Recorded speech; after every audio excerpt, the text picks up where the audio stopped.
Hey guys, today is Thursday and I normally do throwback tips for shopping and style. So, some style tips and ways to save money when you are shopping. We do more shopping than anyone else I know. So, shopping tips. It's best to go shopping when after you have cleaned your closet. My main message is how to clean your closet, when to clean your closet, and tips to do it faster, better, cheaper, what to add. I recently have been working on some things to show people that your existing closet doesn't have to be your remaining closet. Like how to add shelving, how to add take off the doors, how to add color, how to add different things that it's gonna make it easier for you when you actually finish washing and putting your clothes up, that everything has a place. That's very, very important before you shop, before you buy anything else. It's important to organize what you have and to get a good handle on what you have and what you're missing and what you're needing. Now, it's best to take shopping, like if you're going to shop, compare your shopping online versus in store. If the in store or online has a different price, you can always show them unless it's just an online only deal. But most stores will honor it if you take them and show them, hey, your online store says you have 35% off, but you're advertising right now in store for 15. That's an additional 20%. And shopping during midweek, you catch it when the new shipment is in and right as they're putting items out for sale. For every Most stores have their sales on the weekend, and sometimes it's every weekend and sometimes it's every 2 weeks. You have to time it after you clean your closet. That's very important, after you clean your closet, simply because you don't want to just buy pieces and keep adding them to your closet. We don't want things that we're not going to wear. It's more important that you buy things that you love because you're going to wear them more. Like, raise your hand if you have at least 5 pieces with tags in your closet that you've never worn, but when you bought it, it was like super great. But when you got home, it wasn't what you thought it was going to be. It didn't fit. The color looked different. You just really didn't wear it, but you loved it because sometimes it's like $400 and $500, or even $250. Sometimes it's like, we buy these things and we don't realize that the lighting isn't natural light. It sometimes changes the way colors look. So in the store, it'll look great because of that particular fluorescent light. But when you get it home under the lights that you have, it's like, this doesn't really look like coral. This looks more pink, and this is not the pink that works with my body shape. So those things are important. So clean out your closet, and that's going to help with your shopping.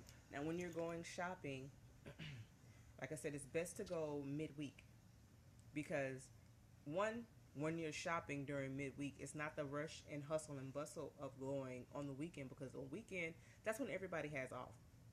As entrepreneurs, we have to start taking actual building of our style, building of our brands, and building of our closets a little bit more seriously, because when people see you, they judge you. And before they can see you and say, oh my God, you have a great brand, they look at you and say, oh my God, your shoes are horrible.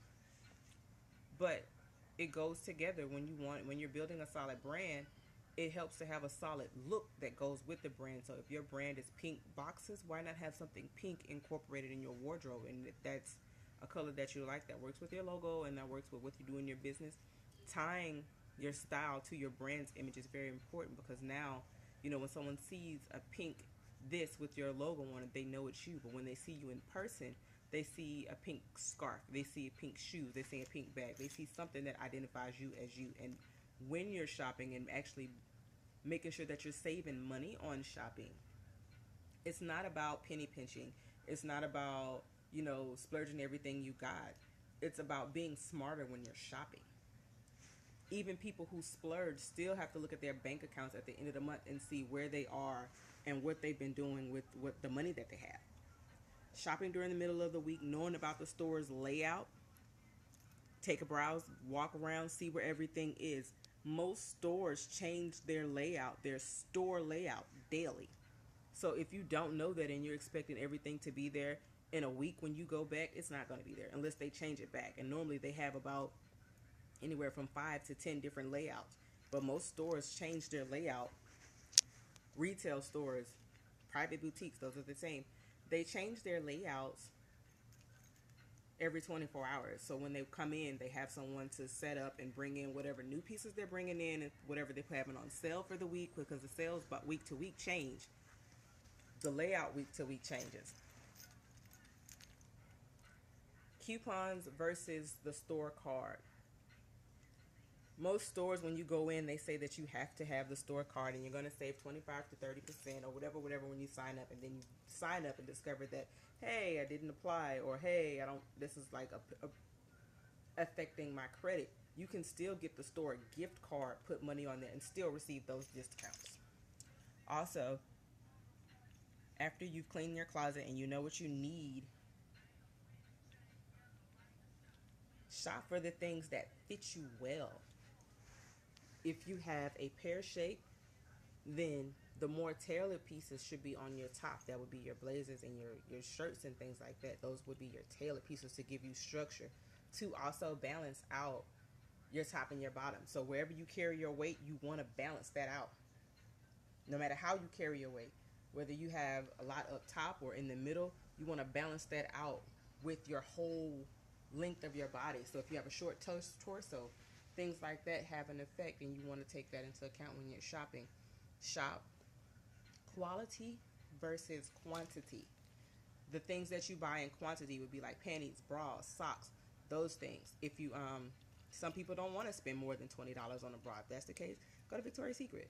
If you're under a D, double D.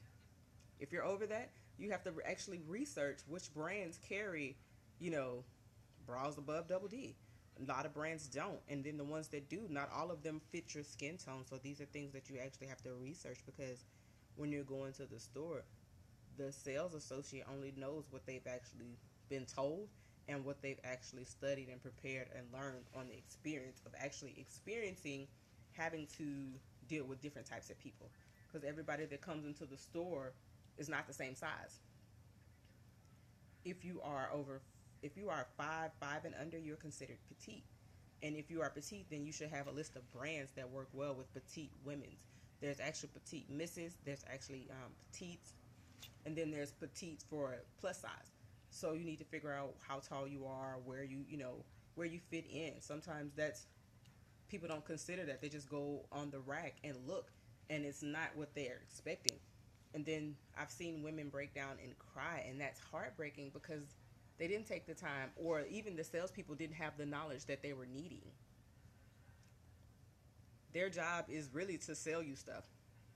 They're supposed to know about their product and what's on their pad. Everybody doesn't take the time.